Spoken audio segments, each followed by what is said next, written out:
कब तक तुम किसी के सामने झुकती रहोगी ये साबित करने के लिए कि तुमने सच्चा प्रेम किया था, और कब तक तुम किसी को झुकाने की कोशिश करती रहोगी? क्या तुमने कभी अपने दिल से पूछा है कि जब वह नहीं झुकता तो तुम्हें लड़ाई क्यों कर लगती है, और जब वह पूरी तरह झुक जाता है तो वही आदमी तुम्हें अचानक छोटा क्यों लगने लगता है? क्या ये प्रेम है या अहंकार का बहुत बड़ा खूबसूरत खेल? तुम्हें याद है वो रातें जब तुम थक कर बिस्तर पर गिरी थी, आंखों में आंसू थे पर मोबाइल चुप था, और तुमने खुद से कहा था शायद गलती मेरी ही होगी। और अगली सुबह उसी चेहरे पर मुस्कान लगाकर तुम फिर दुनिया के सामने खड़ी हो गई जैसे कुछ हुआ ही ना हो।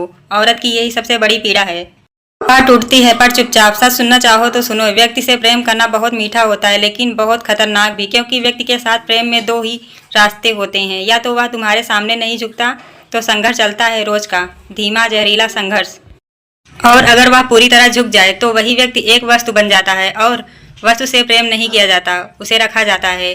तुमने महसूस किया है ना, जब कोई आदमी तुम्हारे लिए सब कुछ करने लगे तो कुछ दिनों बाद तुम्हें घुटन होने लगती है, तुम्हें लगता है अब इनमें वो बात नहीं रही, और जब वही आदमी अपने होने पर अड़ जाए तो तुम्हारा दिल युद्ध बन जाता है। यही कारण है कि स्त्री का प्रेम सबसे ज्यादा दुख देता है, क्योंकि वह पूरे मन से प्रेम करती है। अब ध्यान से समझो, यह बात बहुत गहरी है। तुम्हारे जीवन में 3 तरह के प्रेम आते हैं। पहला, चीजों से प्रेम, कपड़े, गहने, घर, पैसा, सुरक्षा।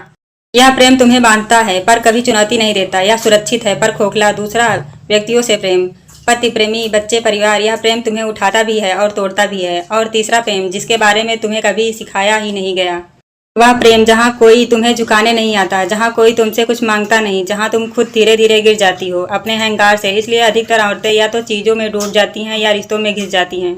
बहुत कम औरतें उस प्रेम तक पहुंचती हैं जहां समर्पण मांगा नहीं जाता, बस हो जाता है। यही वह मोड़ है जहां गुरु की जरूरत शुरू होती है। लेकिन सुनो, कृपया, कृपण औरत कभी गुरु तक नहीं पहुंच पाती। कृपण का मतलब पैसा नहीं, कृपण का मतलब है जो खुद को देने से डरती है। वह कहती है मैं पूजा कर लूंगी, दीप जला लूंगी, नारियल चढ़ा दूंगी, पर खुद को नहीं दूंगी।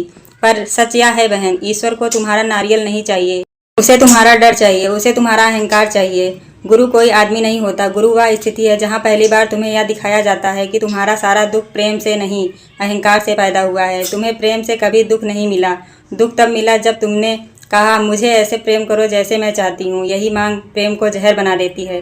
और परमात्मा वह अजीब है, वह तुमसे कुछ नहीं मांगता, इसलिए उसके सामने झुकना आसान हो जाता है। वह मौजूद नहीं है, वह खाली है, आकाश जैसा। तुम उससे लड़ नहीं सकती, तुम उसे पा भी नहीं सकती, तुम बस खुद को खो सकती हो। और जिस दिन तुम खुद को खो देती हो उसी दिन वह मिल जाता है। स्त्री के जीवन में यह बिंदु तब आता है जब वह रिश्तों में थक चुकी होती है पर प्रेम में नहीं।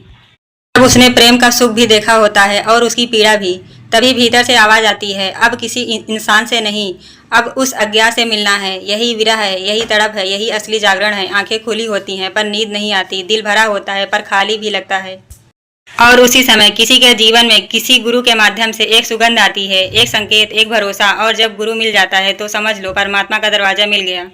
अब तुम अकेली नहीं हो, अब कोई है जो तुम्हारे भीतर के आकाश को पहचानता है। और अंत में बहन, अगर आज ये शब्द तुम्हें चुभे हैं, अगर आंखें नम हुई हैं, अगर दिल भारी हुआ है, तो समझ लेना कुछ जाग रहा है। इस जागरण को दबाना मत, इसे अकेले मत जीना। इस वीडियो को किसी और औरत तक पहुंचाओ, क्योंकि जो पीड़ा साझा नहीं होती वह जहर बन जाती है, और जो समझ साझा होती है वह मुक्ति बन जाती है। आज इतना ही। अगर तुम्हारा दिल तैयार हो तो यात्रा शुरू हो चुकी है। लाइक करिए, शेयर करिए, कमेंट करिए स्नेहा ब्रांड के इस चैनल को।